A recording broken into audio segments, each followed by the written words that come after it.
he said absently. He flicked his eyes to meet hers. But I'm way cooler. Sure you are, she said, giving him a wink. Anyway, yes, I can pick up Jace. Shall I take him home with me or bring him to yours?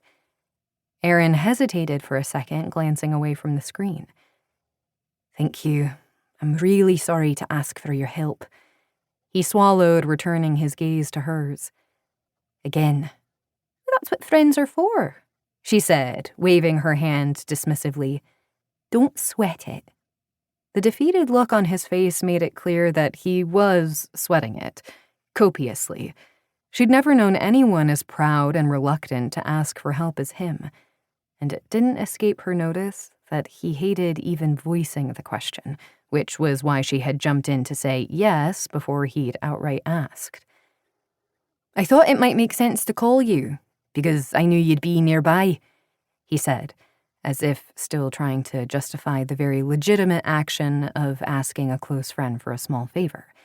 Arran, it's fine, she told him, her tone kind but firm. It wouldn't matter if I wasn't nearby. I'd still be happy to help. I'll nip across the road to the dance studio now and fetch him. Arran's shoulders sagged with relief. Thank you. If you head over to mine, I'll meet you back there ASAP. She gave him a two-fingered salute. No problem. How come Jess couldn't pick him up anyway? I thought this weekend was hers. Yeah, so did I, he muttered before clearing his throat. I'll tell you later. Liv grabbed her bag, heading for the door. I'll take him for a milkshake first. Give you time to reach home. This time, his smile was more relaxed. You're a lifesaver. I owe you one. You can pay me back in scones, she told him, eliciting a laugh from his lovely, soft-looking lips. Let the teacher know I'll be picking him up, so they don't think I'm trying to kidnap your adorable son. Will do.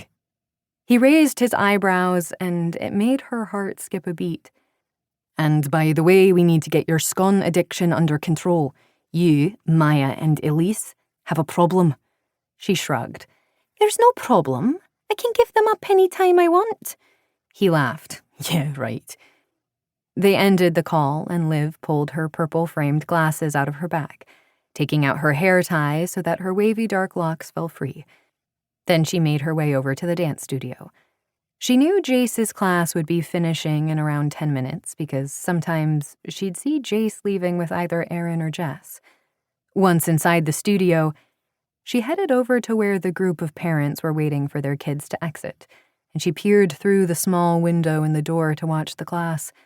The wee ones were having an absolute ball, performing moves that, in some cases, barely resembled what the teacher was doing. So cute. A few minutes later, the class was dismissed. Liv kept watch for Jace, hoping he wouldn't be disappointed that she was there instead of his mummy. Before long, his little face appeared behind a crowd of kids, big brown eyes wide and sandy curls bouncing. Leb, hey, buddy, she said, crouching down as he ran over and practically threw himself into her arms. Teacher said you were coming, he told her in an excited tone. We going to play at your house? She ruffled his soft hair. Not today, pal. I'm just picking you up as a favor to Mummy and Daddy. He grasped her hand as she stood. You taking me to Mummy's? She gave his hand a squeeze. We're off to Dad's house. I think there's been a change of plans because Mummy's busy. They exited onto the street. Jace pointed down the road toward the 50s-style diner. Can we get milkshakes? Wow, you read my mind, she said with a smile. That was exactly my plan. He threw his small fist into the air. Yay!